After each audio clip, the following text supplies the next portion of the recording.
continuing to lay it on thick, bringing in the third goal of the game. Look at that shot right out of the air, and then the rebound, easy pickings. And the credit to Alex Mendez, the pivot with a beautiful rocket, the big man. Tonight, the first ever FIFA Women's Futsal World Cup takes place at Detroit. Go in, and they get the first of the night. Wonderful work deep into the Jenga zone. There was Detroit Imperial, and we see them with a sigh of relief after opportunity after opportunity. And who else? Dempoche to Abdullah Assaleh. No mistake needed. Easily beating Corey Weisenhun, who was left completely wide open. 1-0, Detroit break the deadlock.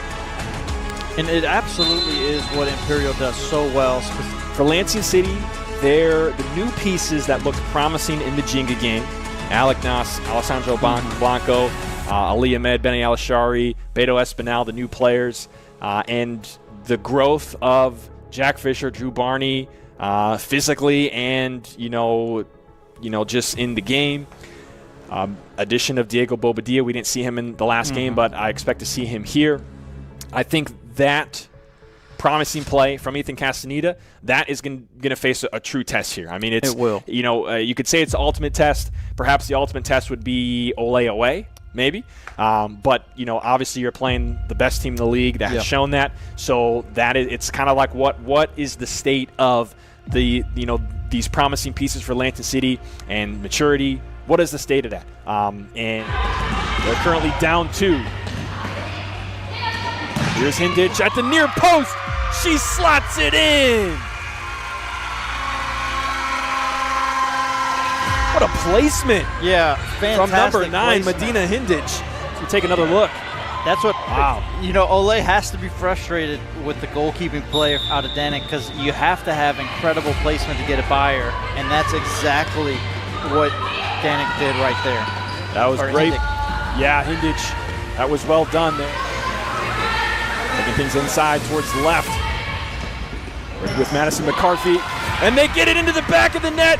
That was Jenna Li, number 4. Great build-up play right here from Lansing City just to continue to work it in. Jenna leading the attack. Couple now with it. Space inside. Shot. He finds the back of the net. Lansing City up by 1. We haven't said it yet this season, but what a rocket from Jeremy Kleppel. Across his body, across the goal. He finds the back post side netting. Cesar Lyle turning his back, trying to get in front of it and also protect himself as Kleppel finds the side net and give.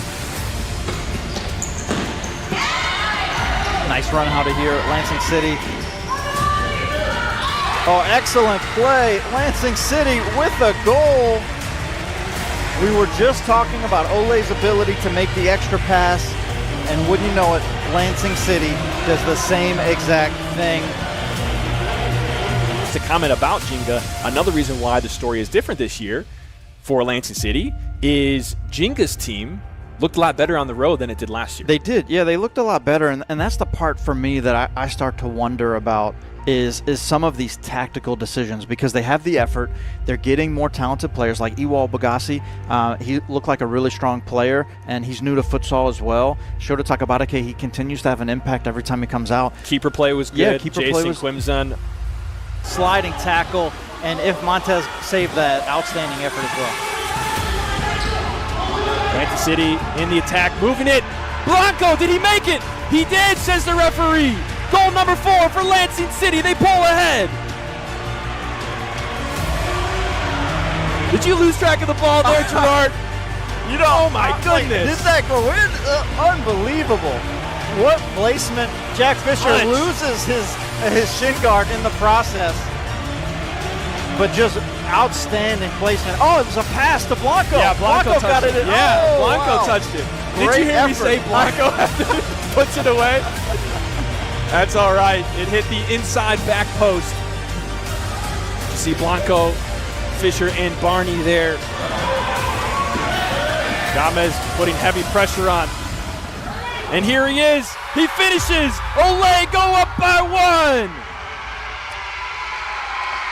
And when you think about the addition of Daniel De Leon and what he means to this team, we told you that he was the assist leader last season in the FCS. And seeing that effort right there and that partnership with Aaron Gomez, just setting up the easy goal. Outstanding effort from De Leon to create that. Really good positioning and understanding of where to place himself for Aaron Gomez. And we were just notified it's actually only 4 fouls against Olé, so 5 fouls for Lansing. Oh, being the rocket it is, that could cause some trouble tonight for Fabian Rodriguez in goal.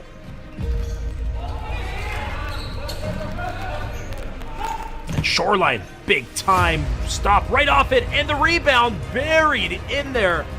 And Shoreline just continuing to lay it on thick, bringing in the 3rd goal of the game.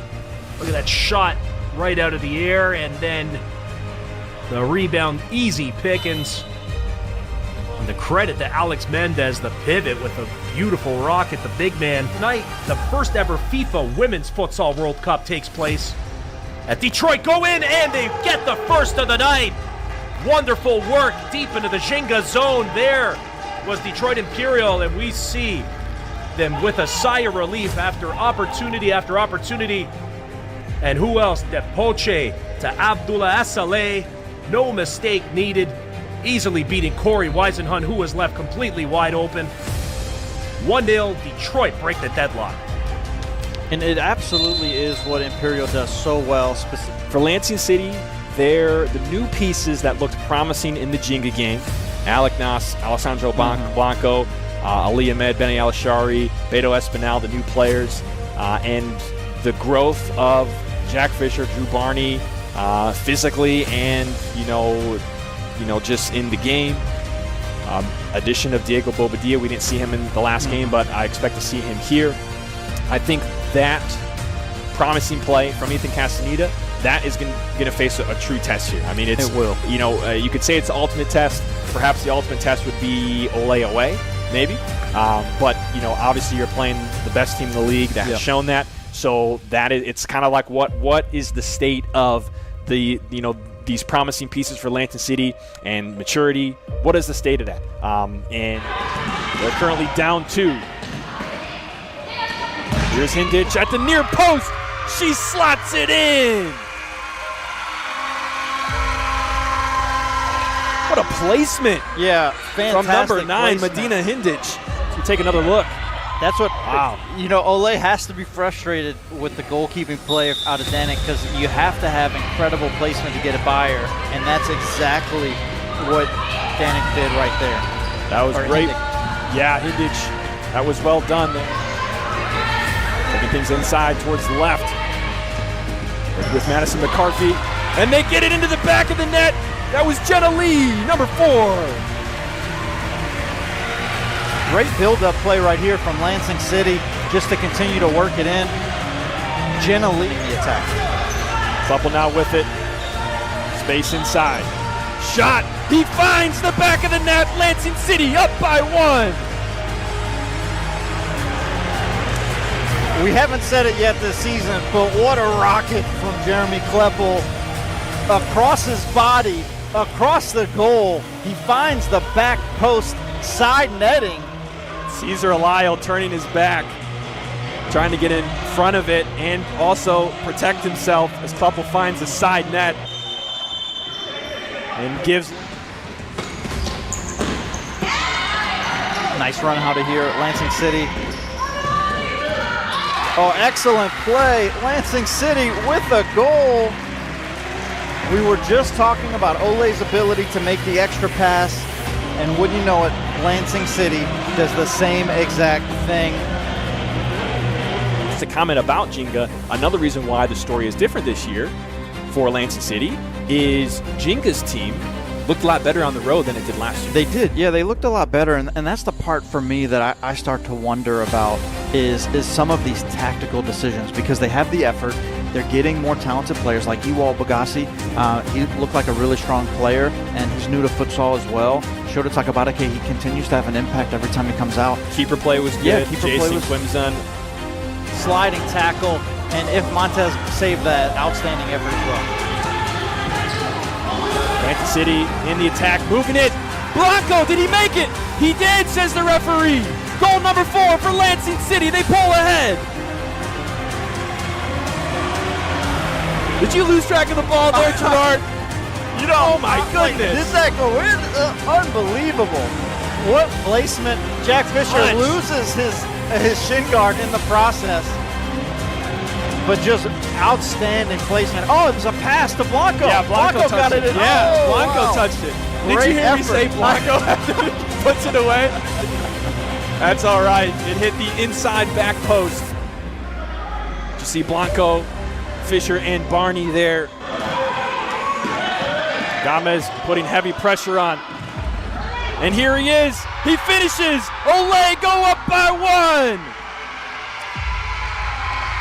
And when you think about the addition of Daniel De Leon and what he means to this team, we told you that he was the assist leader last season in the FCS. And seeing that effort right there and that partnership with Aaron Gomez, just setting up the easy goal. Outstanding effort from De Leon to create that really good positioning and understanding of where to place himself for Aaron Gomez. And we were just notified it's actually only 4 fouls against Olay, so 5 fouls for Lansing. Well, being the rocket it is, that could cause some trouble tonight for Fabian Rodriguez in goal.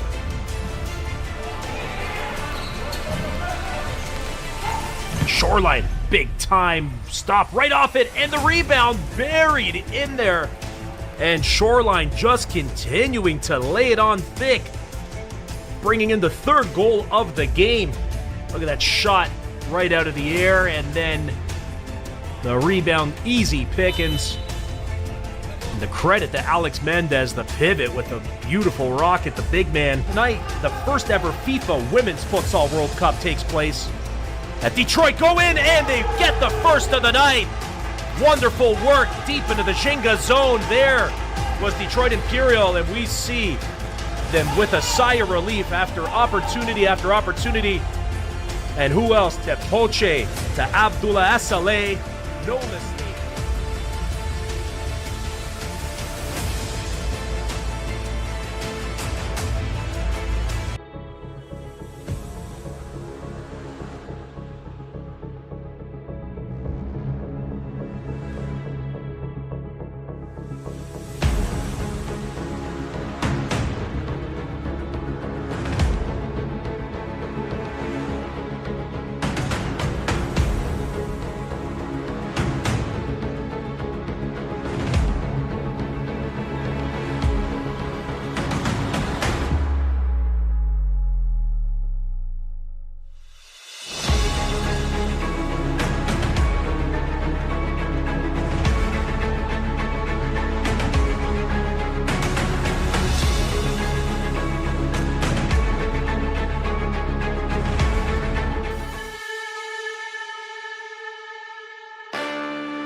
There were 3 red cards in that game. 3 red cards. You could see it on their faces, like they would hit the post again, and they'd be like, "What is happening?" And they only gave up 4 goals? But it wasn't In competitive. 40 minutes? It wasn't competitive. 4 goals! A sign that a fan has made, a fan of Down Futsal made it. Chicago House is grabbing the sign, holding it up, and they're passing it around. The ball sticks to his feet. Like, I don't think that you should have seen him at practice last night. He was just toying with this. I ain't gonna lie. What level of crazy do you need to be a goalkeeper in futsal? 11. No one woke up one day and said, I want to be a keeper today. I didn't want to be a goalie.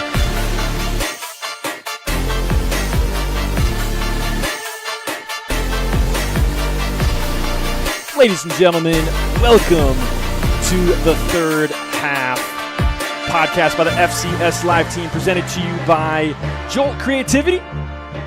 Jolt Creativity, destroy the lie that says you are not creative. Welcome. Tonight we have a very special guest going to be joining us later on. It's Jenna Li from Lansing City. Can't wait to speak with her and get to know her a little bit more, share her story with you guys and her take on what's going on in FCS Women's right now. I'm Jared Kleppel, bringing you tonight's show. Gerard Ascani not with us tonight. Before we get into that, we had one game this past weekend that I want to talk about. And it was the only match of the weekend. Shoreline hosting Jinga, surviving a late run to win 6-4. Shoreline goes to 3-0-1 undefeated still. They have that draw from the beginning of the season, and Jinga dropping to 1-3 with their third loss in a row. This one was, I'm curious, you all in the chat, what you think about this game. What was your take? What did you like? What did you not like? What did you think about it? Man, it's tough. This game, I felt pretty disappointed by this game. And I don't like saying that, but that's how I felt. And there was one really amazing goal, which we actually have a highlight of it. I'll get to that in a bit.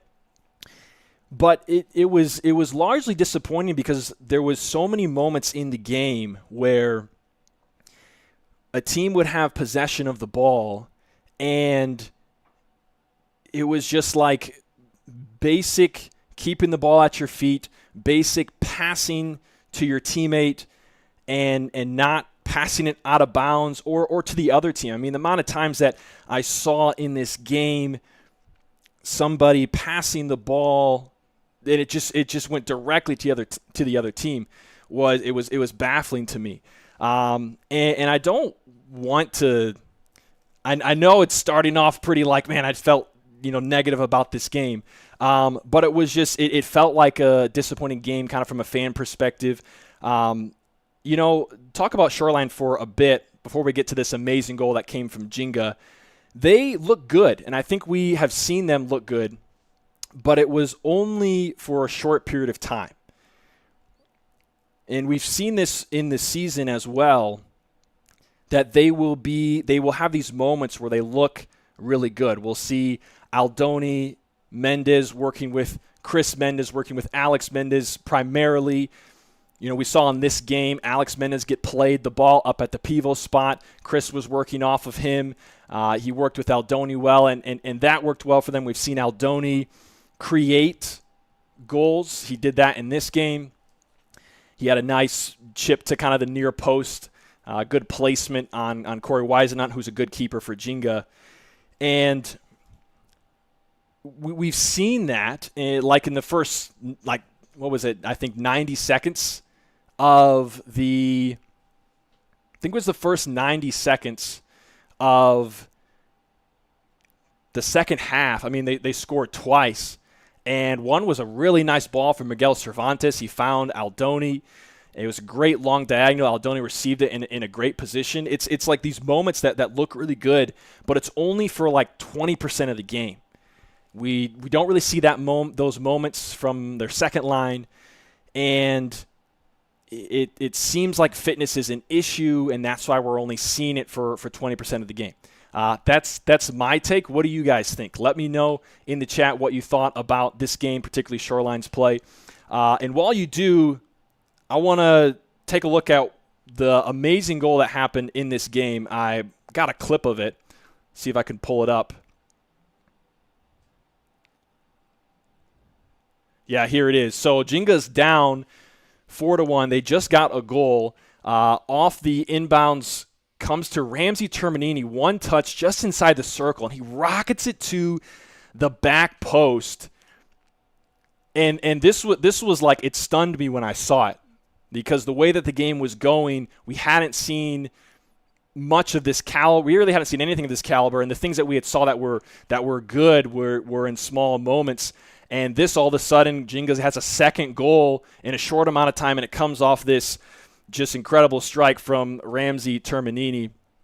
That was amazing. Riley McKenzie actually had a shot a little bit later that came off of a corner, and that one was a really good placement. He just found some space in front of the Shoreline defenders coming up on the corner, and he sent it to the roof, and it was great placement.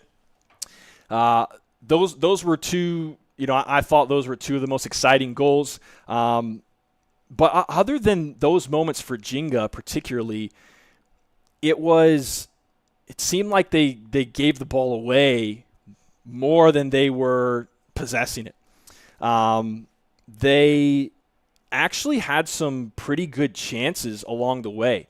I remember calling the game with Gerard, and there was several moments where it was like they just didn't quite have, either they weren't on the same page together, or they didn't see the same thing. Like 2 or 3 different players didn't see the same thing, and so they didn't do the same, like, kind of coordinate together, which is the same thing as not being on the same page. So number one, it didn't seem like they were on the same page, but then there was also times where they were just like a step or two slow. I remember one, I think it was in the second half, and Riley McKenzie put one across the face of goal to the back post, and I think it was Herrera was just a little bit slow to get there. And that kind of happened quite a bit in this game, where Jinga found themselves in a position where they could maybe have an easy tap in at the back post, or they could have a try 1v keeper on Cervantes or Rodriguez later in the game, and they didn't quite see it. They didn't quite get there. And I think that could be an encouraging thing for Jinga, to say we had some of these opportunities that if we had just seen them more clearly, if we had been, on the same page as a team more, then we could have been there. But I think maybe they missed an opportunity, especially with the 2 great goals, and plus the first one they got was Riley McKenzie caught Fabian Rodriguez coming up and kind of got a free one. So they have these 2 really good goals, this free one, and all of a sudden they're down 1. And the difference in the game was when it was 4-3, Shoreline City had a free kick from a little bit outside the penalty arc, and I think it was Aldoni Mendez who took it. And if you look at it, I should have clipped this, but the 2 guys in the wall for Jinga, one guy is before Aldoni kicks it, is already stepping. I think it was Camilo Herrera.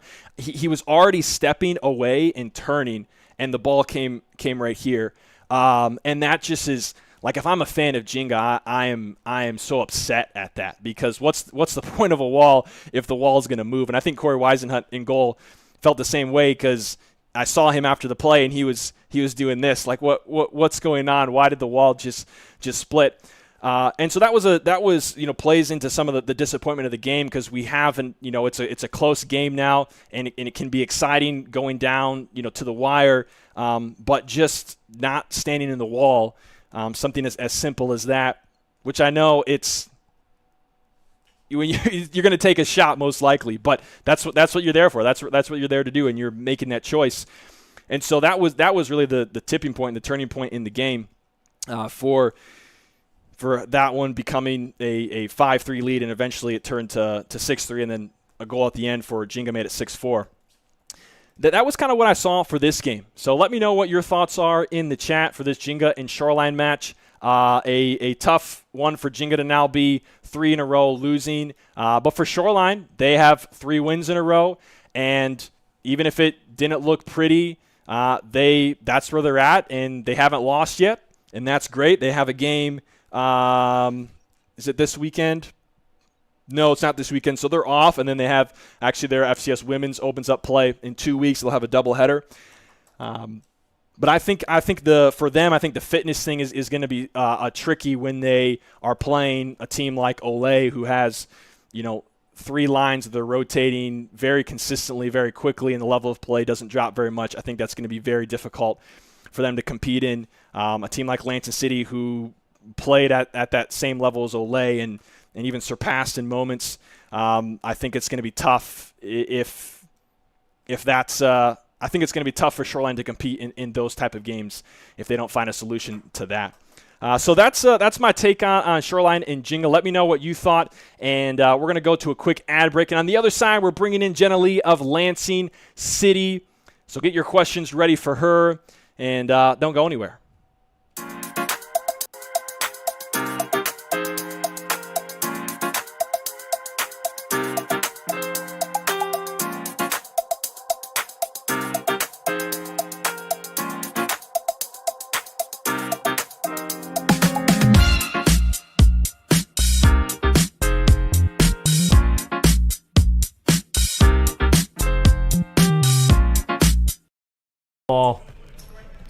being the rocket it is, that could cause some trouble tonight for Fabian Rodriguez in goal.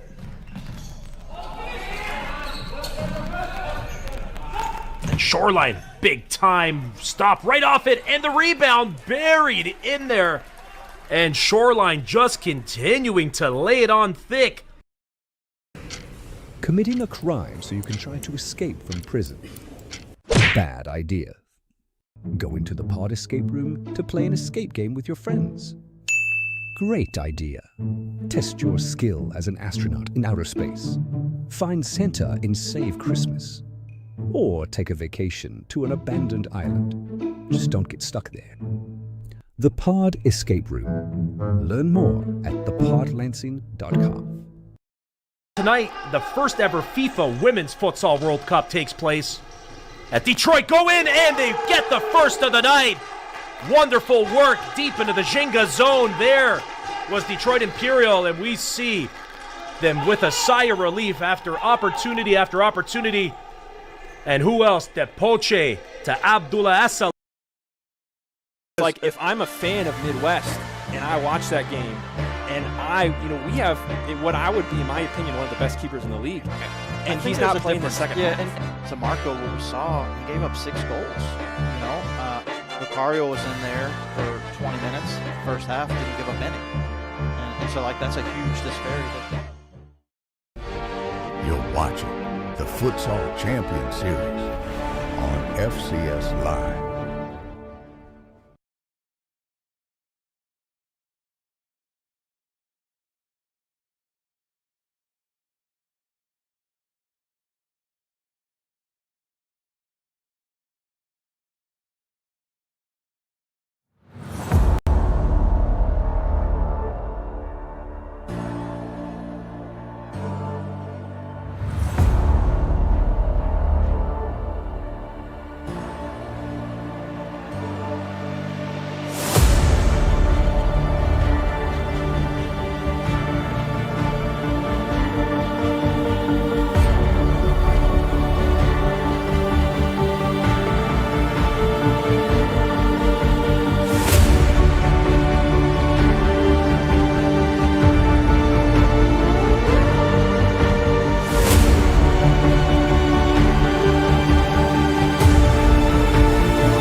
They're currently down 2. Here's Hindich at the near post. She slots it in. What a placement. Yeah, fantastic. From number 9, placement. Medina Hindich. We take another look. That's what, wow. Ole has to be frustrated with the goalkeeping. He's going to be the best pivot in the league. Best pivot in the league. Yeah, we really hadn't even talked about him yet today. So incredible on the ball. His ability to hold up play, his ability to allow the offense to run through him, his creativity, his ability to capture the ball and spin and shoot and score. It's just really one of the best in the league. Him and Trezor Crispane, I think, are the best, the most solid traditional pivots that we have in the league. Yeah.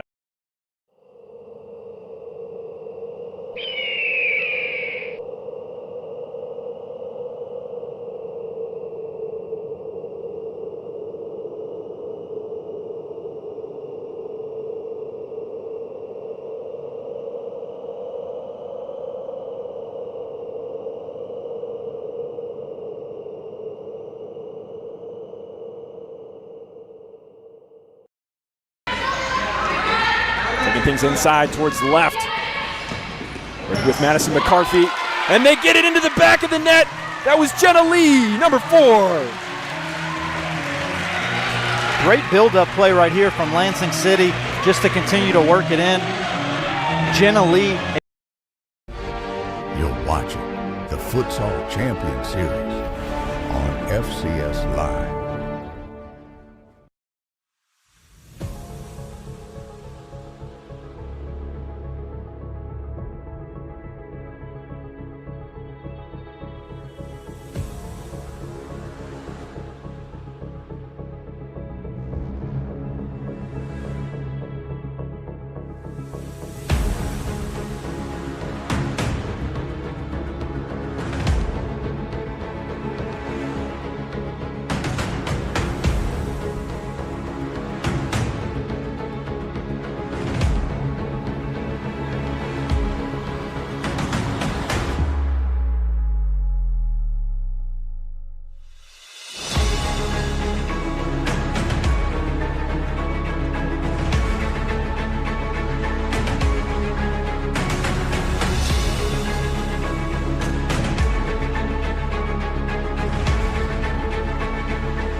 ladies and gentlemen, welcome to the third half. Some of you for the first time, probably. Here's the deal. Went live. YouTube was like, not going to show you guys, but you can still be live anyways. So you guys can all go back and watch the first 15 minutes or so when I was recapping the Shoreline and Jenga match. But now it is time, the moment that everyone's been waiting for, where Jenna Li comes on the show from Lansing City. Jenna, thanks so much for joining us. Thank you for having me. Yes, I'm so glad that you can be here as we sort out the interesting beginning to this podcast. She was just like on a couch over there, like kind of like in our green room waiting. And she was like, I don't see anything. What's going on? Yeah, I was like, trying to send my friends the link. Yeah, I don't see it. Is this show even real? I don't know. But we're here with Jenna Li from Lansing City. So,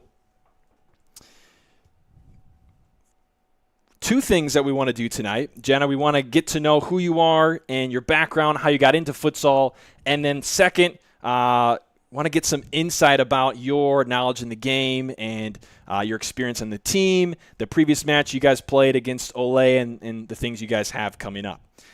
If you guys have any questions for Jenna Li, be sure to put them in the chat, and we will get to whatever ones we want to get to. I mean, that's the honest truth.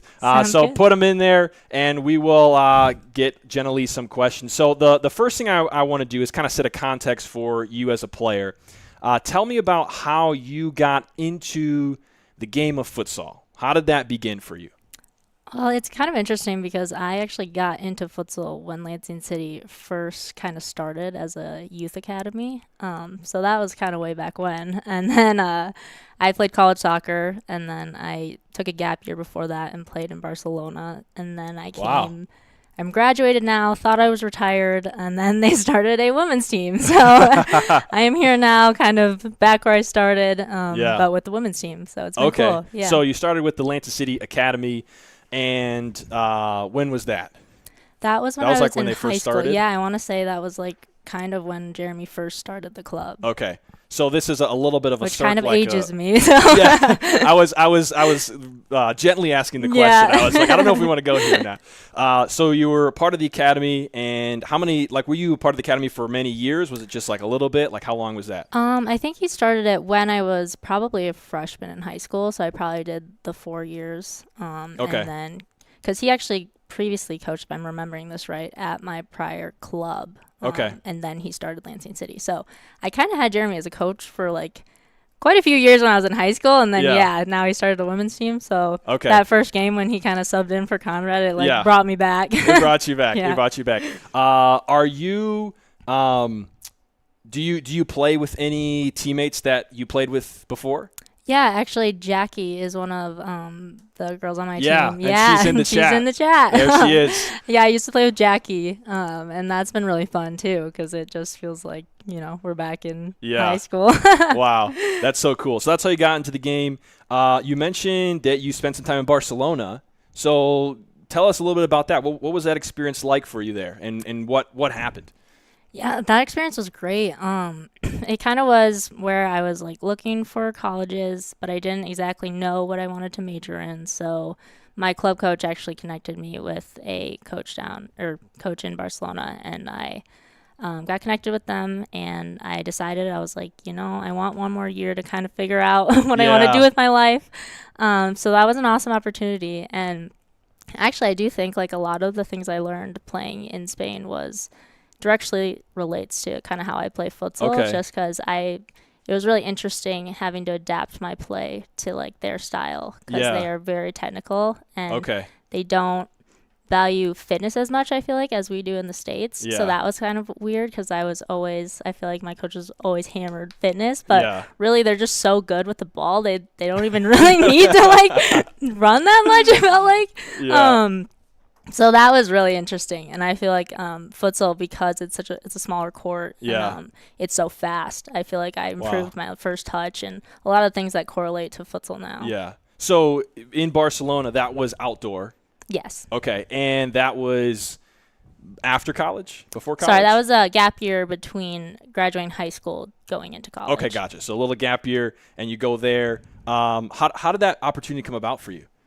It was during kind of, I think, my junior year of college when I was really debating on what school I wanted to go to, how big of a school I wanted to go to. I played with a lot of older girls, so I kind of saw them leave and go to college, and I was like, I don't know what the best option for me would be. And then my club coach had some connections in Spain, and he kind of brought it as an opportunity, and it was a huge risk, to be honest, because I was obviously 18 and had never lived outside of my hometown and like didn't know the language. And wow. But I kind of decided to just be like, okay, I'll try it out. When am I ever going to get this opportunity again? And I'm really glad I did. That's awesome. So why did you come back? I know, that's a great question. I did want to give the education. Okay. I did, Gotcha. I want to give college a try. Okay, gotcha. And then you end up going to college where?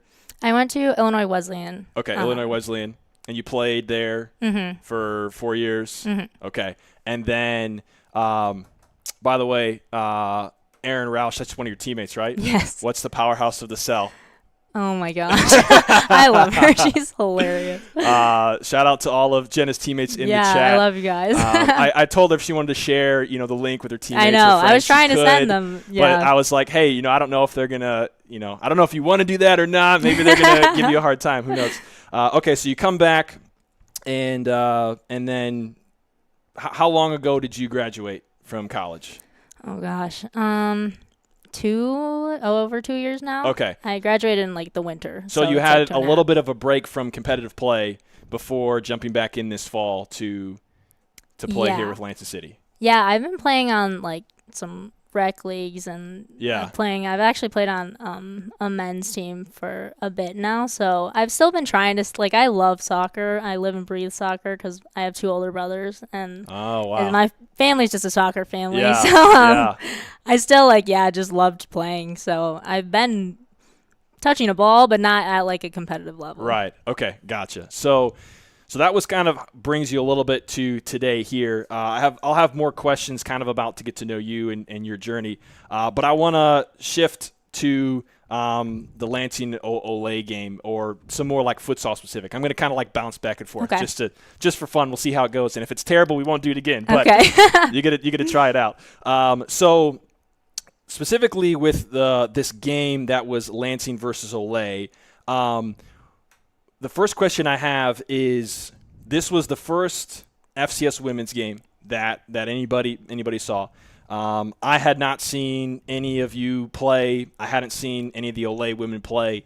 So I was in a position where I was very new, and some people probably had some background, but for many people, there was kind of a blank slate.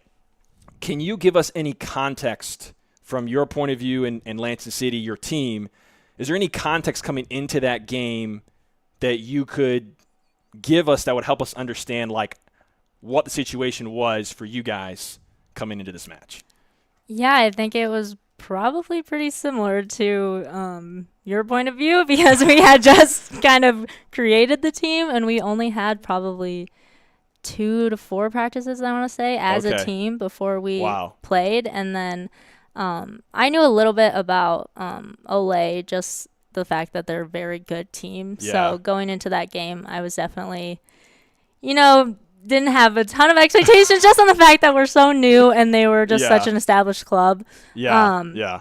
So I think we all were kind of going into it just trying to be positive, but also knowing like we are all. This could get ugly. Yeah. Okay. Gotcha. So, and you said you'd only trained for a couple of weeks then at this point. Okay. Gotcha. And I believe you said this earlier, but Jeremy Kleppel stepped in to coach, but he isn't your actual coach. It's Conrad, correct? Yes. Okay, so he wasn't there. Okay, so that's interesting. Do you feel like so knowing that context, you step into this game. What are the first things that you like start to experience in this game? Like, give me like at the beginning of the game. We don't have to go through the whole thing, but you start stepping on the court and you're like, okay, I'm getting a feel for what this game is like. What was that like? I think right off the bat, what was interesting is obviously futsal, it's a smaller court, but Olay is just a very physical team. And I think that's something to adjust when you're playing, because soccer, I don't know, it's just a different level of physicality. Yeah. So that was really interesting. And just the speed of play, Olay is very good at moving the ball. So defensively, you have to really follow your mark. And we only had so many practices to practice that. So it was just I was pleasantly surprised with how we did. I feel like we did compete to the level that we could. I think it's just a matter of trying to learn how to play with each other, and that will come with time. But I think for our first game, especially going against a team like Olay, I was really proud of the way we played. Yeah, that's really cool. I think that gives a lot of helpful context to like what your experience was like in the game, and even just like where you guys like. I think it's very encouraging from the team perspective of the amount of preparation that you guys were able to have for this was very, very small, right. And this was the result you're able to get, which is really cool. So we'll come back to that game in a little bit. But first, let's go back to how you got started in futsal. You mentioned you just like live, breathe, eat soccer. So give us a little bit of give us a little picture of like what that has been like for you in your like soccer journey. Yeah, so like I said, I have 2 older brothers, and I guess growing up with older brothers, you always just kind of want to do what they're doing. So when I was younger, they were just playing soccer by the time I was like 5. So then that's when I got into soccer, and then my family, like we would always go to my brother's games, and we're just some weekends we'd have like 3 different games between the kids, and so from there, I kind of grew up playing, and then my oldest brother actually coached me, which was really cool in college, or in high school. Okay. So, yeah, it was just fun, like, growing up with siblings that you can share that same passion. And we were also, they always had Barcelona on the TV. And so I grew up watching soccer as well. So, yeah, like, we're not a American football family. We're like Premier League, or had soccer on the TV. So yeah, I think that's just kind of what got me into it, and then I've just loved playing. And I loved my time in Barcelona, and I loved college soccer. So any opportunity, it is just kind of funny how I stumbled onto this women's team, because I just never stopped loving the game. So when they created a women's team, I was like, I want to do that. That's awesome. That's so cool. Someone from the chat said Messi or Ronaldo. Messi. 1,000%. 1,000%. Wow. Why? I grew up watching him, but there you go. Another point is there's no comparison. I don't think. I don't think. I've always been more of a Messi guy as well, but obviously Cristiano Ronaldo's insane. So I'm not saying he's not a good player, but I just feel like Messi's on like another level. You can't really compare. And he did win a World Cup. Yeah, so that is true. That's a pretty big deal for the Messi and Ronaldo debate. We'll step out of that one. Yeah, I was going to say, if you want to continue in the chat, go for it. So you mentioned about I think this experience you had in Barcelona is really interesting to me. So you mentioned how it helped you in futsal.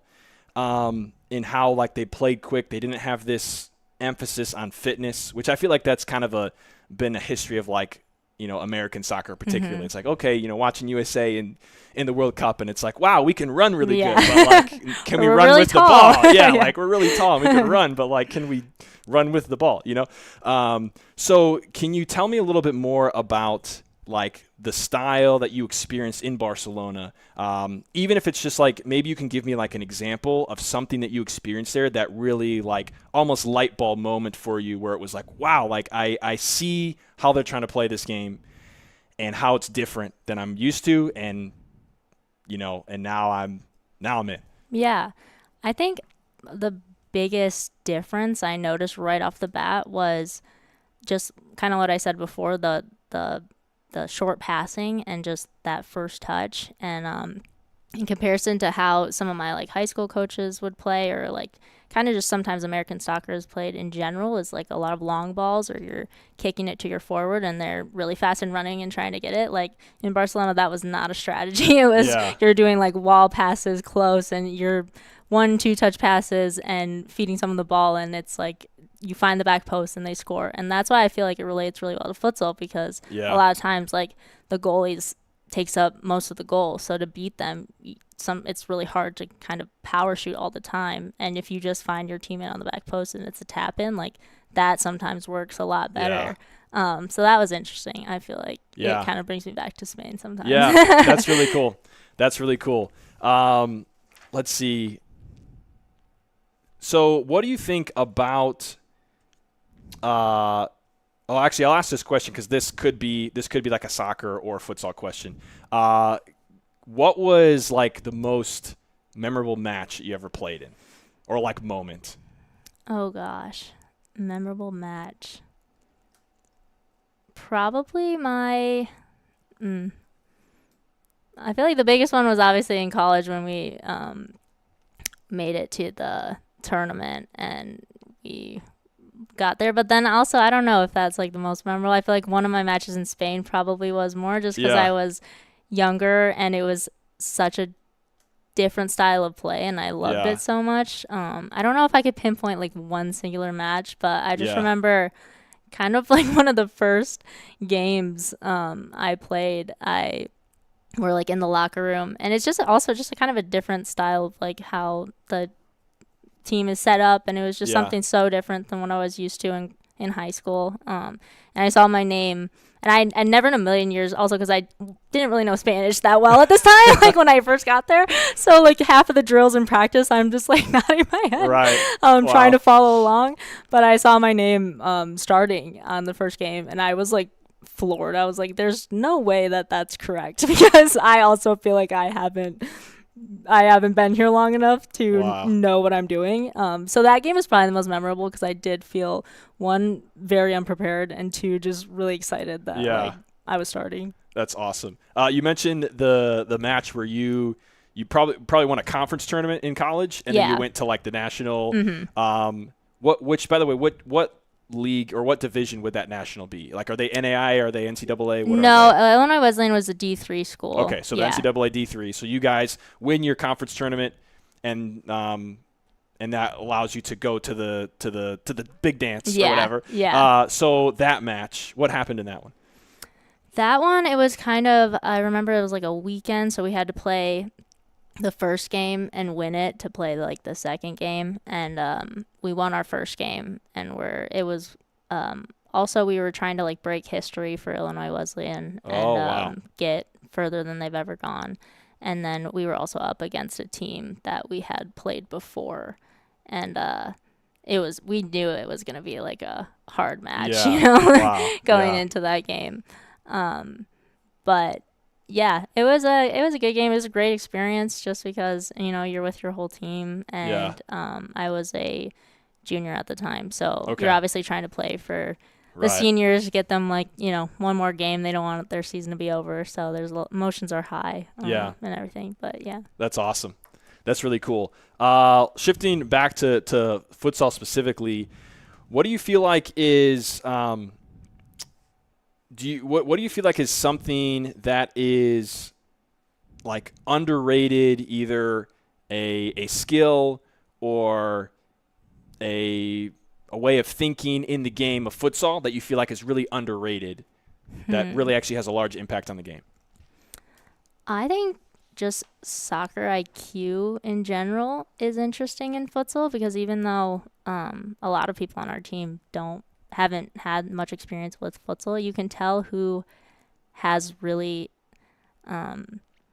good soccer IQ, in the sense of like when you're on like a soccer field and you're reading the game, you can see those passes maybe like 2 steps ahead of everyone else. And like I said, like finding the back post and things like that, like futsal moves so fast, so to be able to find that pass and kind of split your opponent, because that usually breaks down the defense in futsal really easily. I feel like that's really underrated, because it's not like anything fancy, it's not anything showy, but you can tell really solid players just by that alone, just by them being able to like read that pass and know when to play it, and if their touch is good enough to play it one touch, then it's like yeah, I think that's really impressive to me because Yeah. I'm not the most showy player, but Yeah. So it's just kind of like the experience and the ability to see things like maybe a couple steps ahead, or just Yeah. like see how things can play out, and to be able to do it quick enough that you don't have to think. yeah, Right. yeah, it's almost Yeah. like they're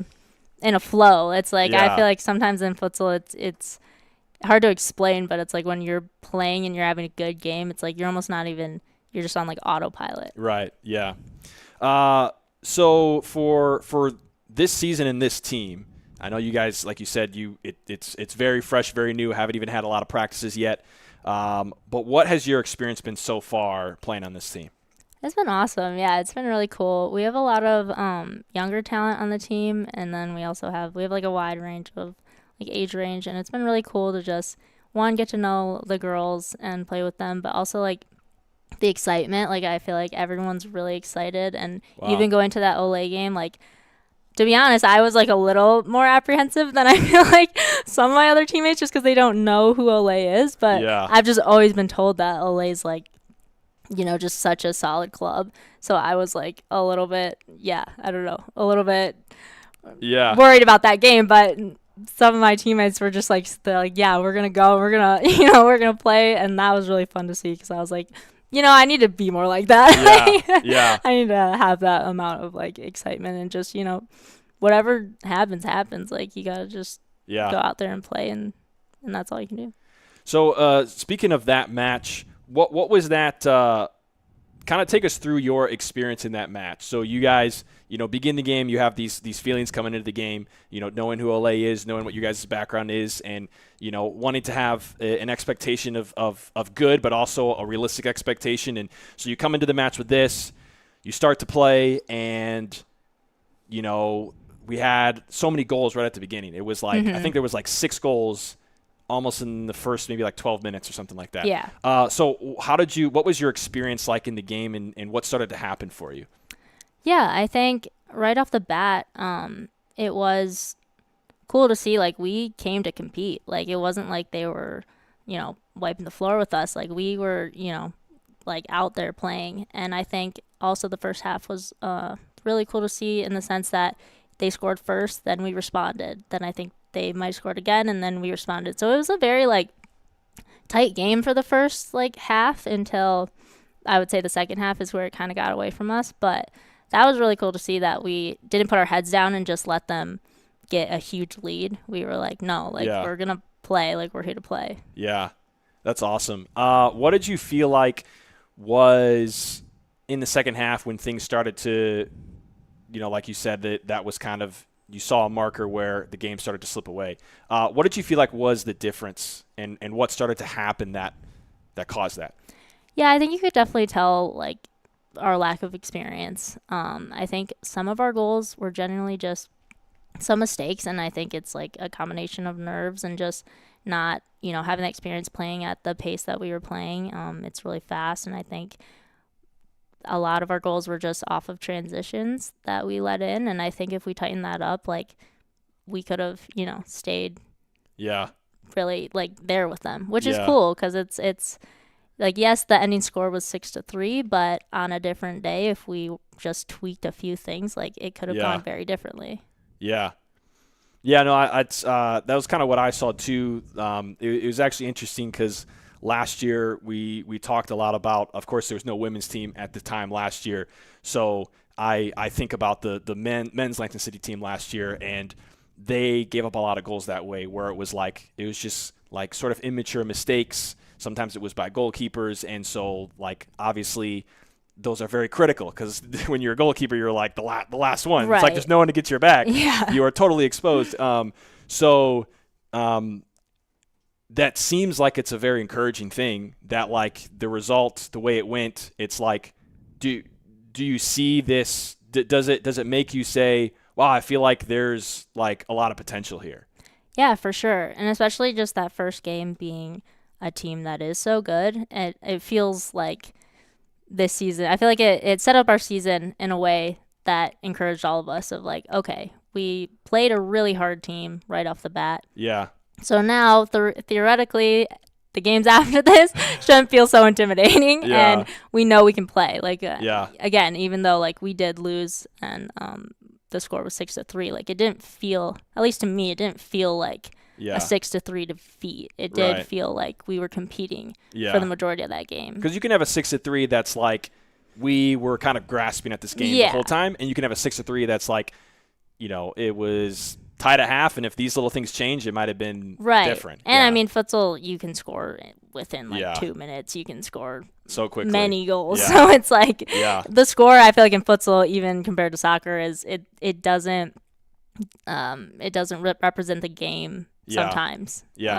So just seeing the ending score, they got completely smashed, but it's like, no, actually, like if you watch the game, it was really competitive up until a certain point. So you talked about Olay being a really good team. They have a couple of players that have been able to play like internationally with U.S. futsal. Tell me more about like what you learned about them playing. Like, you probably heard some things, like you said, coming into the game, you had an understanding, but now like playing against them, what can you say like about this team? Like what makes them such a good team? I think they know how to play together in the sense that their rotation is I don't know, it just feels like they've Anala, replaces the pivot. They know when to move, and I feel like that's the hardest thing to kind of learn as a team as you're just now playing with these people, because it's like it is kind of a flow. Like, once you play with the same people for so long, you kind of, again, you don't have to think about it. You're just like, okay, they're going there, I'm going here. And also, the thing I said at the beginning is they are a very physical team. And that's right. I think you kind of have to be in futsal. And that's something I think we're going to have to adjust to, is just, like, there's, elbows in the back, and you gotta kind of play scrappy sometimes. And I think they definitely came and played like that. Sometimes you kind of can't get bodied off the ball. I feel like that's a big thing in futsal. Were there any players for Olay, and you may not know their names, but were there any players that you noticed that just kind of particularly like stuck out to you in that game? Yeah, I think her name is Luna, I want to say. Do you remember her number? Because there's actually two Lunas. Oh, is there? Yes. Okay. I just remember she had a very good shot, and she was, I think, like, I know the two girls that like were playing with the national team when they were on the court. It was like, I think you said in your, like, when you were announcing, like, their first line was like a very solid line, and then their second line, like, sometimes it dropped off. And I think the girls in the first line, like, definitely they came out like playing we had to defend. So you said that she scored. Like, was it like a far post one was it the one that she played into the pivot and got it back from her? Or was it the one that she toe poked? I think this is the toe poke. I just remember being like, wow, that was a really good shot. I think that was Sitlali Luna. Okay. Yeah. Okay. I think she goes by Lali, if I'm not mistaken. Okay. Yeah, she's a really good player. So she was also a player that, I mean, I know the shot you're talking about. Yeah, I was like, wow. I was like, that was really good placement. She had another one where she played into the pivot and got it back, and it was just like good futsal play, playing in and breaking the line and getting in, which was really cool. So, okay, awesome. So that was the Olay game. What's next for you guys? You actually play this weekend. You go to Chicago. How are you feeling about this game, and what do you think, like what's your outlook on this game? What do you guys need to do to come away with a result? Yeah, I think away game is always kind of a bit of a different challenge, just because you're not in your home. Like, this arena is so cool. Like, playing here at home was so cool. So I know that will probably be a little bit different, and we have to travel and then sit in a car. So I think just coming prepared and locking in when we get there and having a good warm up is going to be really important, because futsal it's so important to come out. You can't come out sleeping, because again, they can score many goals in just a matter of minutes. So I think that would be our biggest thing going into the game for me. And then I'm also kind of dealing with like a bit of an injury, so I'm a little bummed about that, because I want to go like 100%, but I'm trying to also not overdo it. But I am. So can we expect to see you in action this weekend, or are you going to be? Okay. I'm going to play, and we have a good gap between this game and our next game. So I'm kind of viewing it as I'll just play through the plane, and then I have like few weeks to to recover. So it's one of those like super annoying injuries where it's not like a super intense injury. It's just like one of those annoying ones that literally won't go away. Yeah. Okay. Yeah, those can be tough because you try to wait and you try to and you're like, can I go? Can I not go?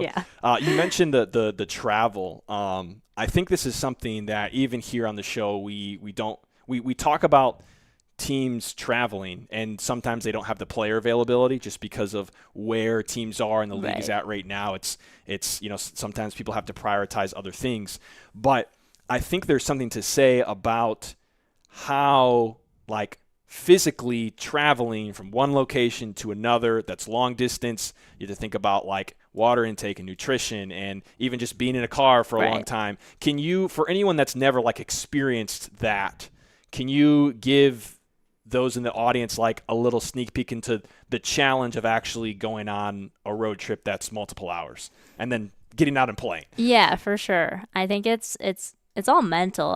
For me, it is a bit physical because you're in the car and you're just like sat for so long. I think it's like a 4 hour. The majority challenge I think mental it's challenge. Like whether you're, just relaxing in the car or taking a nap, or it's hard to go from that and then switching on and being like, okay, I'm ready to play. And I know in college, like, you're in the locker room and you're blasting music, and like that's kind of a way to get everyone really hype. And so like you can use different things like that to get into the game mode. But I think honestly for away games, for me, warm up is like the biggest thing, just because it does, I feel like, translate to how you start the game. So if you have a slow warm up, I feel like that's a big indicator that you might have a slow start. And that's, especially in futsal, I just feel like that really like shoots you in the foot right off the bat if you start out slow. Yeah. Futsal's definitely, it's, someone put it to me that it's like, it's a game that just exposes you. Like it's so fast, and it's so small that like your mistakes get a spotlight, Right, and for sure. And it's like, you have to be brave to play the game, to take someone on, to, it's not like 11v11 where you can hide someone over in the wing, or you can like you can tell when someone doesn't like want the ball in futsal. It's like you can tell them it's a big problem. You know? And I feel like you can tell in futsal the team that starts off like strong, because I feel like the first few minutes of a game you're trying to understand your opponent. And if they come out swinging, you're like not only trying to figure out how to play with your team, but you're also trying to figure out how they play. And then you're kind of on the defense, where I feel like it's better to come out on the offense. What is something that you are excited about for your team and this team, the Lansing City women's team, that no like fans or audience would know about yet? Can you give me a little more context? Yeah, so like, is there anything that you see on the horizon for your team, or maybe like a game plan coming into Saturday, or just something that's like people haven't seen yet, but you're excited to see it happen like for your team? Yes, actually, I do have something for that. We have a player on our team, Valeria. She has been injured, and I'm super excited to see her come out and play, because I think she's a really talented player. She's just been struggling with an injury, so she hasn't seen the court yet. But that's right. She is one of those players where I think when she comes out, she's going to come out hard, and that's going to be exciting to see. That's awesome. When Gerard was commentating with me at the last game, he was telling me about her because he had like seen a tryout or something. Do you know if she's playing this weekend, or we're not sure yet? I think she is. I don't know if she's 100%, but I think she will be playing. Okay, awesome. So if you are following the FCS women's and Lansing City team, this is one thing to look out for. What was her name again? Valeria. So Valeria, and if you, Gerard told me that when you see her on the court, like you will know that this is the person you're talking about. Yeah, she knows how to play futsal specifically. Okay. Like she's not to me, it doesn't seem like she's a soccer player turned futsal. Like she seems like she's out there playing futsal, which is cool. And there's so much to learn from a player like that. Yeah, that's really cool. That's actually a really good point, like in training and everything. That's awesome. So watch out for her this weekend as Lansing City go to Chicago to play their second match, look to get their first win. A couple more questions, and then we'll let you take off. You've done amazing here. So what was? Let's see. I circled a couple here. What has been like your biggest inspiration, like growing up playing like futsal, but also just like soccer? Like, what has been something that you have looked towards that has been very inspiring to you in your athletic journey?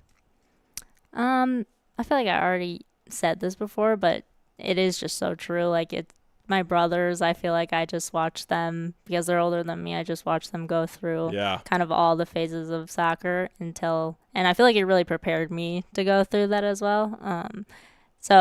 And they still they still come to my games and support me. So I'm really thankful for that. And I think it's just having someone to look up to when you're, playing youth soccer or youth futsal makes a huge difference. Just having someone to go to after games and be like, hey, what can I do better? And them giving you real feedback that you're not going to get defensive about or feel some type of way about. They're your family. That was huge for me growing up. Yeah, that's really cool. Last question, unless anyone in the chat has a good question. This one, I'll admit this might be a hard question to answer, but okay. I thought it was very interesting. So if someone has never seen you play before and you had to try to describe the player that you are, this is, I know I'm kind of setting up the question, but I'm trying to explain it. It's as if if you watched yourself play from a third person and you told someone else, hey, I saw this player and this is what she's like, what would you say? I think I'm a composed player. I think sometimes I'm maybe a bit of a safe player. I feel like I don't play like a striker a lot of the time. I'm not I'm going to take this person on 90% of the time. Sometimes I am more trying to look for that pass, and I've had coaches in the past yell at me for that because they always want me to shoot more. But I think that makes me I feel like it plays my strength sometimes in the sense that I can stay composed on the ball and I can wait for a good moment for that pass to open up. And I feel like that's pretty big in futsal too, because sometimes you do have to be patient on the ball for it to open up. And then I also think, especially in futsal, I feel like I'm okay defensively. I feel like I have a good reaction time. So if we lose the ball or I lose the ball, there's not a hesitation. I'm I want to get that ball back. Yeah. I think that was actually something that we saw a lot in that match. I remember it was if you were on the court and the ball's on the court, it's and the ball is not at someone's possession. It's she's getting there. You know what I mean? It was it was very clear you wanted the ball, you wanted to be on the ball. You weren't afraid of that. And you definitely you were I'm coming in here and I'm getting this, and I'm going to do something with it, which I thought was really awesome. So great. We someone in the chat was asking if you have a goal celebration. Do you have No. I hate to disappoint, but no, I don't. No. My friend has he does this layup, so maybe I'll do that. Maybe do that. Well, if Jenna Li scores this weekend, you can maybe we'll get a good shot, okay, and you can turn to the camera and do something. Yeah. Maybe so be looking for that. Any final thoughts? Any last things you'd want to share? I don't think so. I just appreciate you having me on here. I think this is really cool. And I appreciate it. Yeah, well, it's so great to have you here. I'm glad that you could come on the show.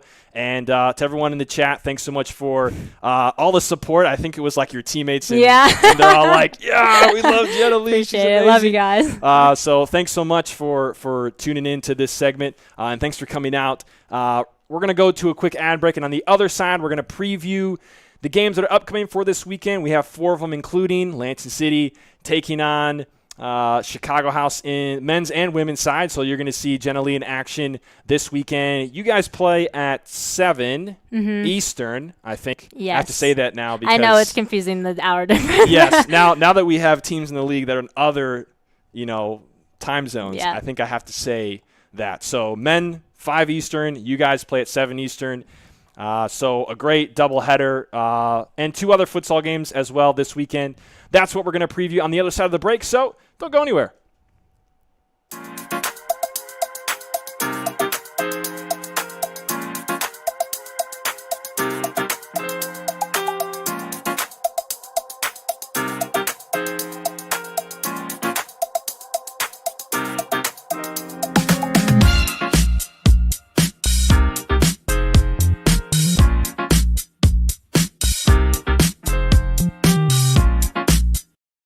Ending the attack. Kleppel now with it.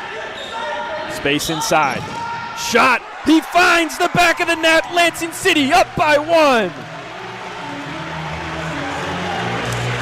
We haven't said it yet this season, but what a rocket from Jeremy Kleppel across. Lyle turning his back, trying to get in front of it and also protect himself as Kleppel finds the side net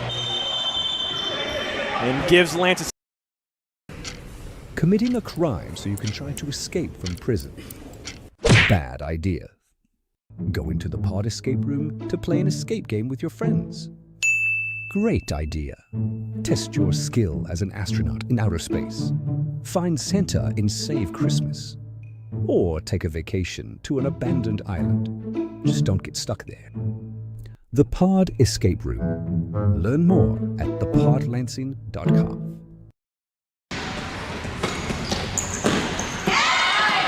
Nice run out of here at Lansing City. Oh, excellent play. Lansing City with a goal. We were just talking about Ole's ability to make the extra pass, and wouldn't you know it, Lansing City does the same exact thing. Just to comment about Jenga, another reason why the story is different this year for Lansing City is Jenga's team looked a lot better on the road than it did last year. They did, yeah, they looked a lot better, and that's the part for me that I start to wonder about is some of these tactical decisions, because they have the effort, they're getting more talented players like Ewald Bagassi. He looked like a really strong player, and he's new to futsal as well. Shota Takabarake, he continues to have an impact every time he comes out. Keeper play was good. Yeah, keeper play Jason was Quimzon. You're watching the Futsal Champions Series on FCS Live.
Sliding tackle, and if Montez saved that, outstanding effort as well. Lansing City in the attack, moving it. Blanco, did he make it? He did, says the referee. Goal number 4 for Lansing City. They pull ahead.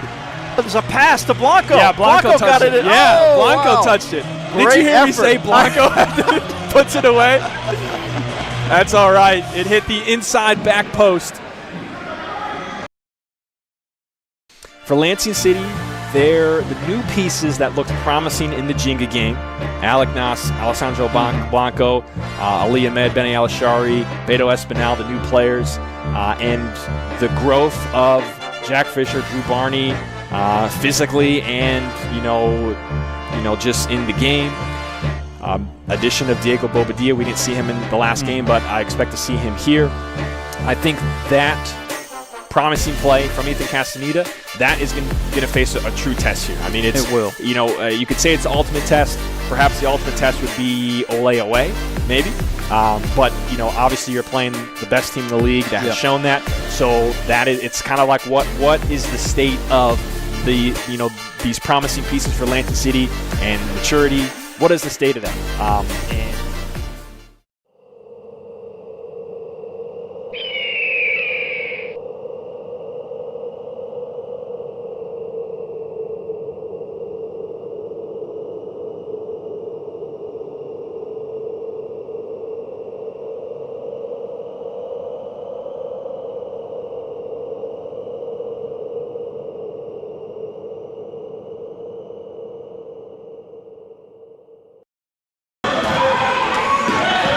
Gomez putting heavy pressure on. And here he is. He finishes. Olé go up by 1. And when you think about the addition of Daniel De Leon and what he means to this team, we told you that he was the assist leader last season. The goal, outstanding effort from De Leon to create that really good positioning and understanding.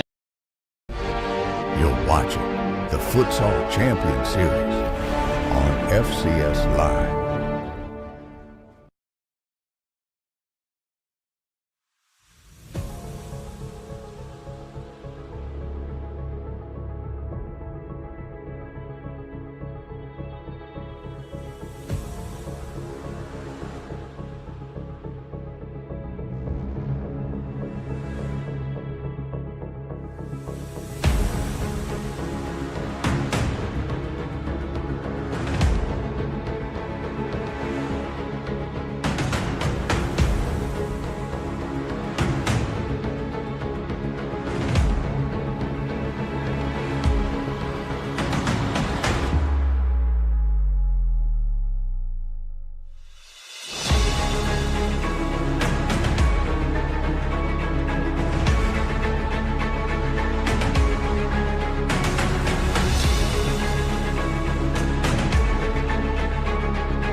Ladies and gentlemen, welcome back to the third half. We just got done with a segment with Jenna Li of Lansing City, who came in and spoke to us about her experience in soccer, futsal, went to Barcelona for a period of time and came back to the U.S. and now is on the Lansing City women's team. Talked about her experience, what the game against Olé was like, and what they have coming up this weekend playing Chicago. If you missed it, go back, check it out. And for the rest of the show, we are talking about the games that are still to come this weekend. The first one is Jinga and Olé. This is at 2 p.m. on Saturday. So Olé come in, the defending FCS champs, looking for their second win and their second game of the year. Of course, they're coming off of a highly intense just an amazing futsal match a couple weeks ago against Lansing City where they came from behind to win 6-4. And for Jinga, they're on a 3-game losing streak coming back home. Here's kind of what I see, and let me know what you think in the chat. What do you see? What's the key for this game for Jinga, for Olé? What do you think about it? What's your take? I think, honestly, I think we'll need something we haven't seen before from Jinga for them to compete and come away with a result. I think that's probably kind of the most honest way I can put it. Questions for Jinga: can they utilize some new players that we're seeing, and some old ones too? But someone like Edouard Bougasse, we're seeing him. I think we're seeing some ability out of him, some talent out of him. He kind of falls in line with their story of outdoor players that are coming and trying to play the game of futsal. And this is something that they, their team themselves have spoken to us and told us. Juliana Campos last year was like, yeah, this is for many players on this team. A lot of us were brand new to futsal, first year or second year. And it doesn't seem like they've gotten any players that have broken that mold. Which provides certain challenges for them. But someone like Edouard Bougasse, I think he has upside for Jinga. He's a player that we didn't see last year that I think could, move the needle for them. Ramsey Terminini, number 13, we've seen him in the last 2 matches. He had a zinger in the last game, putting it to the far post. If you missed that highlight, it's at the beginning of the show when I went live on YouTube, and YouTube was like, no, you're live, but you're not going to be seen by anybody. But it's still there, so you can go and take a look at it.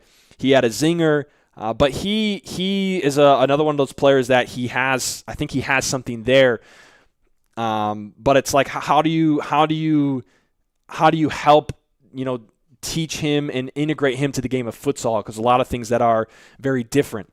But he I think is someone that when he's on the floor, he has a positive impact for Jinga. I think Bugase is similar. We've seen, two players that I think we've seen also that have good impact for them. Shota Takabatake, he's kind of become known for how he interacts with the fans and how he likes to do celebrations and everything. But he is definitely a player that helps them. He's a player that offensively helps them, which is something that I think they lack because of that largely soccer experience. I think they lack that offensive ability, and the defense is just easier, I think, to kind of assimilate to the game of futsal from the outdoor game. So I think from someone like Shota Takabatake is someone that they need, and they really have to rely on to kind of show up in offensively. Jorge Guinevere, he's a player that is solid on defense, speaking about defensively, and it seems like he kind of has I don't think he's ever worn the captain armband, but he seems like a player that maybe could fill that role, seems like he's in the right place at the right time, especially defensively. Weisenhunt, their goalkeeper, he's good. He has kind of the similar story with it looks like he has a lot of outdoor soccer skills he's bringing over to futsal, and there's some things about futsal goalkeeping that he doesn't do so well, like his distributing is kind of lacking. He wears outdoor keeper gloves that make that difficult. But he's got a very good ability to stop shots. He positions well usually. I think of this previous match, there's a couple of goals that I felt like he didn't perform as well as I've seen him perform in the past, but I think he's good. And to me, these are like the players for Jinga to kind of lean on and figure out how can we, the big question for them, I think, is how can we take some talent that's from the soccer field and how can we make it be something that translates onto the futsal floor for some of these players. And coming off of their most recent game, they're on a 3-game losing streak that is obviously like a tough place to be. And then you're coming against, the best team in the league who hasn't lost a game yet in FCS play dating back to the beginning of last season. So that's obviously, it's a really tough spot. Really the only thing Jinga has going for them as far as just like on paper is they're playing at home. Ole usually travels well. I don't think we've really seen them lack any significant pieces to their team when they go on the road. And that's kind of one of their strengths, is that they can sometimes be missing some players. And sometimes you don't even notice that they're missing those players because of how they play in a system and how they play, even how they score goals. It's usually because they're in the right place at the right time. They're putting pressure on. They have more than just they're collectively as a unit on the same page, and they're at the back post at the right time and that kind of thing. So it's not to get ahead of myself. We'll talk about Ole in a bit in this game, but for Jinga, I think that's obviously a tough situation to walk into. And utilizing some of those players like Bugase and Termanini, I think are going to be key for them. I really don't see Ole dropping this one. I think that they will probably win, by a good margin, probably by 5 or more. One player I would say to look out for on Ole would be David Zavala. I thought he played, or it might be Danny. I apologize. But Zavala, I think he's a new player this year for Ole. Fabian Rodriguez, coach of Ole, has spoken highly of him. We saw him on the third line against Lansing City, and I think he's a player that we might see as the season goes on. We might see more from him, and just like a player that I think to look out for as the season goes on. But for Ole, it's like They're still really good. We saw that in the great game against Lansing City. They still played really well. They still have the 3 lines that can play extremely well. They still have really, really good coaching, and it's going to be tough to beat them. And the place that Jinga's in right now, I don't see them overcoming that. And And that puts Jenga in a tough place. I mean, that's four losses in a row, including a couple at home. So that will be interesting to see. And if they are able to pull something, I mean, this would be like this would be huge for them to pull away a result here and avoid the 4-game losing streak. Second game of the weekend, the first of a doubleheader. It's Chicago House coming. They're welcoming Lansing City Saturday at 5. Lansing City at 1-1, facing Chicago at 0-2. Biggest question for me is it's going to be. I wrote down 20 days, but that's from the time Chicago played their last game to when they play this game. It would have been 20 days. What did Chicago do in those 20 days? To me, that's the biggest question. I think Chicago has talented players. I think we've seen that, and we've seen moments of it in like the summer and the tour and the national showcase. We saw that in both shortened game and some longer games. They beat Shoreline City, I think it was 10-9 in a semifinal. Of course, that one had a pretty crazy final 15 minutes. Shoreline hit the post a bunch of times too in that game. But we've seen some moments, but in I don't think I have to remind even Chicago. I'm sure they'd be the first to admit it. That the opening weekend was, they were embarrassed out there, particularly in that first one. And I would love to see the talent that they have. I feel like it's like they have this potential and this talent, and it needs to be activated. It needs to be pointed in the right direction. It needs to be, set up for success.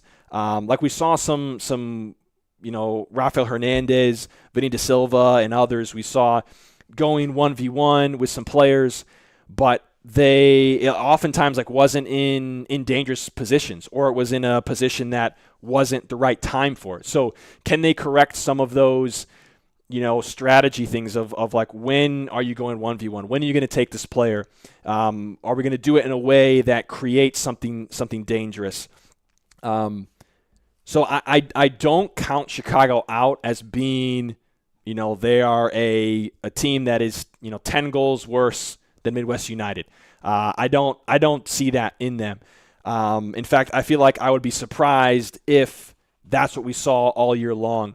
But the reality is right now, that's their most recent history, and this is their first opportunity to kind of rewrite the story. It's like, can we put behind ourselves the first weekend that we had at home, and can we rewrite the beginning of our FCS regular season? And it starts with a game welcoming Lansing City, who is looking like a very good team. So for Chicago to get a result in this one, it would be a really big change, and it would show that the adjustments that they needed to kind of wipe away the first weekend, that they've done it, if they can get a result here. For Lansing, like I said, this team is looking very good. They had that win against Jenga at home, and then they had the game a couple weeks ago against Olay, which was electric match, and the futsal in that game was being played at such a high level to the standards of this league in the United States, that this is going to be a tough challenge for Chicago if they play how we've seen them play recently. They might be missing some players. We don't have the rosters and things yet, but it's possible that with the holiday weekend, they might be missing some players. They have some youth players, and families are coming first. So it's possible that they may not be full strength, but this is something that pretty much every team deals with, at some point in the season, is player availability. So what happens with that? Players that I think about, I think when we talk about Lansing City right now, I think we have to talk about Alessandro Blanco, because we saw him last year, and he is on a whole new level this year, and the potential for him, I think, is sky high.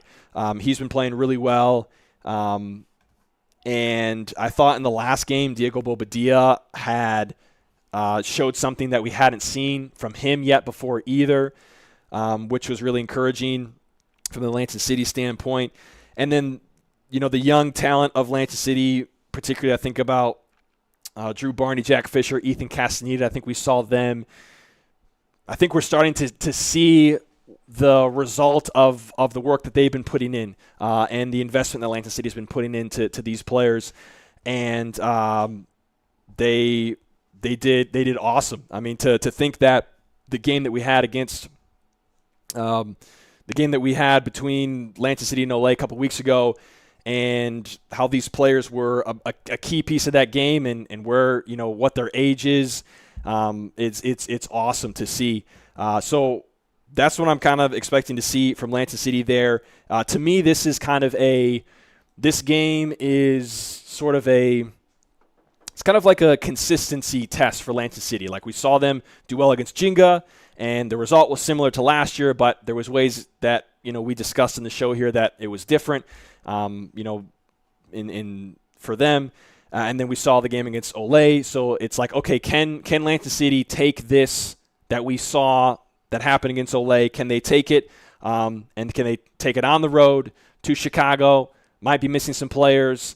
And can they do it again against a Chicago team that, you know, we're not sure where they're at? We know that there's potential, but what we saw in the most recent history, it was not good for them. You know, so there's this, you know, potential that it could be a scenario where Atlanta City has the opportunity to let a team in a game that they shouldn't. And then also just playing at this high level again, can they do that? And I think if Atlanta City plays like that, it'd be very, very difficult for Chicago to bring anything to really challenge them. And that's kind of how I see this game. How do you guys see this game, Atlanta City and Chicago House? Let me know in the chat. I think Lansing City wins this one if they're able to continue. You know, I think if they play how they played a couple weeks ago, I think they win by a good margin, probably 3 or more. But we'll see. We'll see. There's some question marks there. 2 more games to talk about. We have the women's side of this matchup, Atlanta City and Chicago House, as well as Detroit Imperial welcoming Innovation City for a rematch. That's going to be on the other side of the ad break. So don't go anywhere.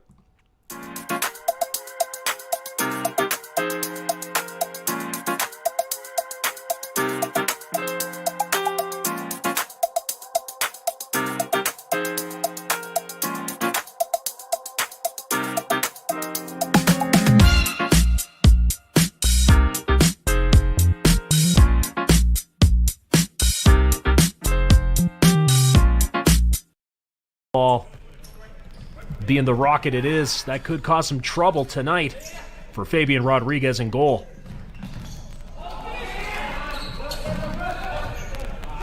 And Shoreline, big time stop right off it, and the rebound buried in there.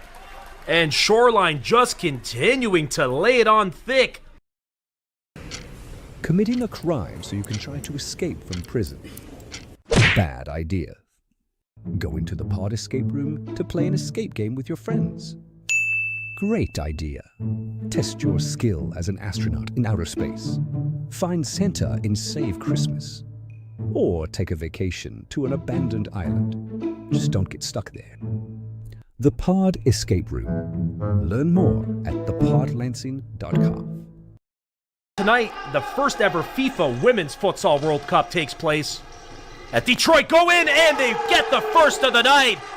Wonderful work deep into the Jenga zone. There was Detroit Imperial, and we see them with a sigh of relief after opportunity after opportunity. And who else? Depoche to Abdullah Assal. Like, if I'm a fan of Midwest and I watch that game, and we have what I would be, in my opinion, one of the best keepers in the league. And he's not playing the second half. And to Marco, what we saw, he gave up 6 goals. You know, Vicario was in there for 20 minutes. First half, didn't give up any. And so, like, that's a huge disparity. You're watching the Futsal Champions Series on FCS Live.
They're currently down 2. Here's Hindich at the near post. She slots it in. What a placement. Yeah, fantastic From number 9, placement. Medina Hindich. We take another look. That's what, Wow. Ole has to be frustrated with the goalkeeping. I mean, he's going to be the best pivot in the league. Best pivot in the league. Yeah, we really hadn't even talked about him yet today. So incredible on the ball. His ability to hold up play, his ability to allow the offense to run through him, his creativity, his ability to capture the ball and spin and shoot and score. It's just really one of the best in the league. I mean, him and Trezor Crispane, I think, are the best, the most solid traditional pivots that we have in the league. Yeah.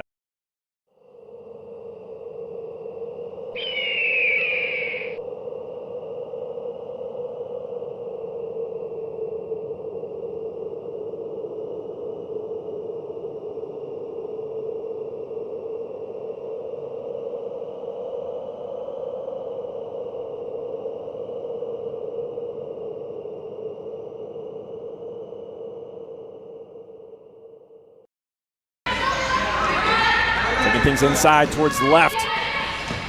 Working with Madison McCarthy. And they get it into the back of the net. That was Jenna Li, number 4. Great build-up play right here from Lansing City just to continue to work it in. Jenna Li. You're watching the Futsal Champions Series on FCS Live.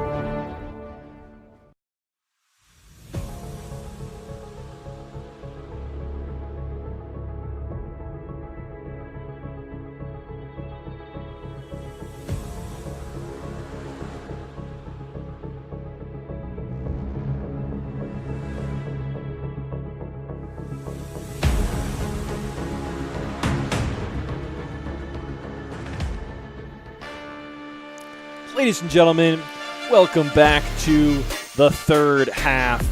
Brought to you by Jolt Creativity. Destroy the lie that says you're not creative. I'm Jared Kleppel, bringing you the show tonight. We had a few segments. We already recapped last week's game. We welcomed Jenna Li of Lansing City on the show. If you missed that, go check it out. It was a great interview and a fun time. And then just before this break, we previewed 2 of the matches for this weekend, and we got 2 more to get to, and that's where we are right now. So let's take a look at those 2 games. Starting off with the second half of the doubleheader, we talked about the men's side, Lansing and Chicago House, and now we're talking about the women's. Before I do that, I saw in the chat Aiden saying that Midwest Shoreline Lansing Ole is a brutal first 4 games for Chicago. That is. I think there is a point there to say that this is a tough beginning of the year for Chicago. So I think that was a good shout there. For the women's team, so we're going to see FCS women's back in action. Chicago going to have their first game in FCS women play. And Lansing City, of course, 0-1 after the loss against Ole in the opener a couple weeks ago. Don't really know a lot about the Chicago House team. I am not aware of if they've had a women's futsal team in the past, or if this is a new thing for them. They do have like academy teams, so I'm sure they have something that they're working off of. I know that Chicago House, as like a whole organization, a unit, is more than just the futsal. So they have outdoor teams, and so it does seem like there's potential for them to draw players from and to have this team if it's kind of like a new thing for them. But I don't really know much about them, so there's not a lot of predicting that I can do for them. It's kind of like how we were a couple weeks ago with Lansing City, where it's like, don't know what this women's team is going to bring, and we'll have to see what they bring on 7 p.m. this Saturday. On the Lansing City side, we got to see them in action, so there's a little bit that we know. Key players, Jenna Li definitely is one of the key players. She was a standout in the previous game. Kennedy Crow also, I think, was a standout. Those 2 players I'd be looking for a good game for Lansing City. Jenna Li mentioned earlier today that another player for Lansing City, Valeria, I believe is her name, is a very good player that they have not seen in action yet, and she's excited for her to see the floor hopefully this weekend. So if you tune into that game, look for her. My understanding is that she's from Venezuela and played a lot of futsal at a high level there, so we could see something really, really cool on the court. I'm excited. Hopefully we get to see her play.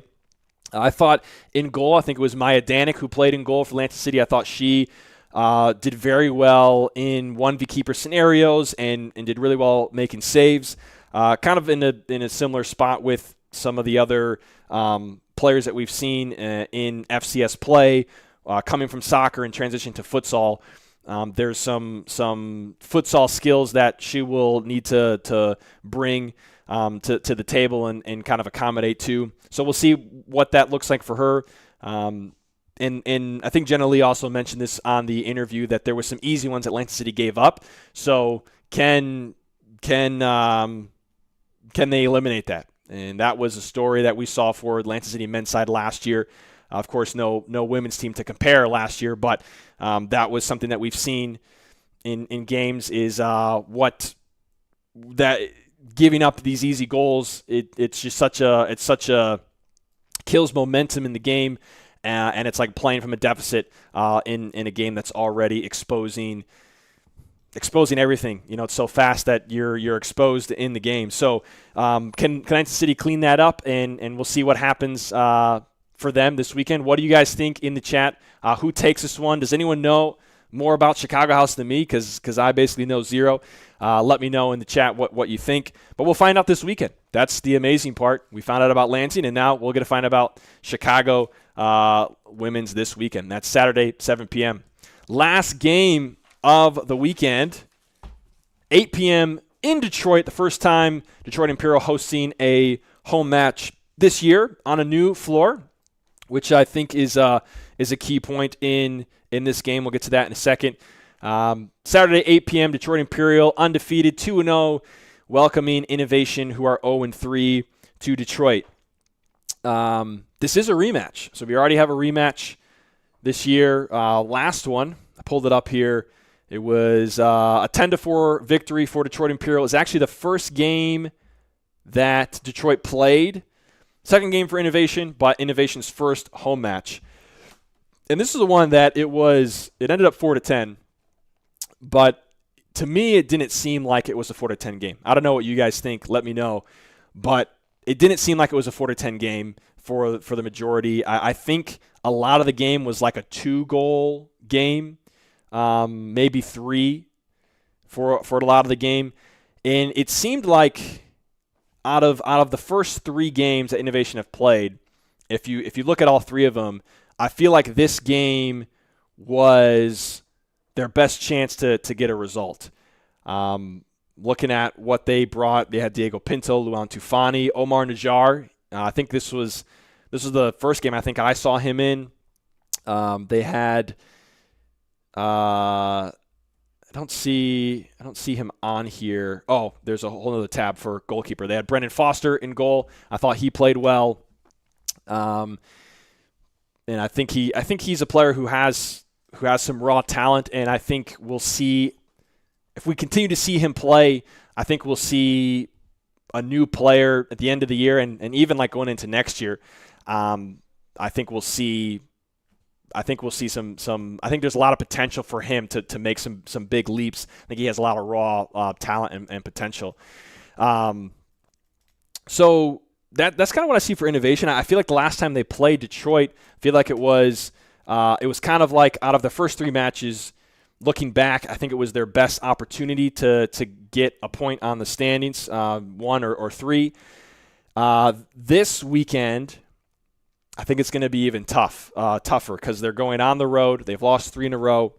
From what I understand, Diego Pinto is out with an injury. Don't know about the status of Luan Tufani. He didn't travel in the other away games. We didn't see him in the most recent home game either. Another player I mentioned, Omar Najjar, I don't believe he will be there either. So some key pieces there that I saw in the past that were very kind of were key to how Innovation was playing and key to their success that I don't think we're going to see. And they're playing Detroit away. So I think for Detroit, it's you don't take this game lightly. You take care of business and you don't let them in the match. You don't want this to become something that you let a team in that shouldn't be in the game. And I think that's kind of from the Detroit standpoint. That's kind of how I see it. I think Emerson Maine is a huge plus for them. I've said it before. I think he's the best goalkeeper in the league. Davide DePoche is making an impact for them. Yaya Meska. Murillo, I think, is also another player. I don't think we saw him much in the most recent game. I can't remember. But Detroit, I think the biggest story for Detroit is two things. So one, they're at a new court. They're at a new home court, and it is a full international size, I believe. So definitely different than their home court they played on last year. And they're 2-0 right now. And I don't really think they're going to be challenged in this game. But their first 4 games of the year, I believe, are, this is going to be their second one against Innovation. And then I think they play Jenga again. Let me see if I can pull it up. Let's see. Yeah, this weekend Detroit plays Innovation. And then, so in 2 weeks they'll play Jenga again. So their first 4 games, they're going to play Jenga twice and Innovation twice. And from what we've seen, these are the two weakest teams.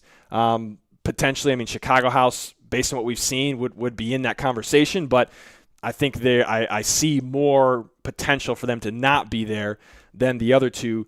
So it's kind of an interesting start for Detroit Imperial to start off with these 4 games against these opponents. And then after that, they're going to see... They actually have a decent break. I think it's almost a month.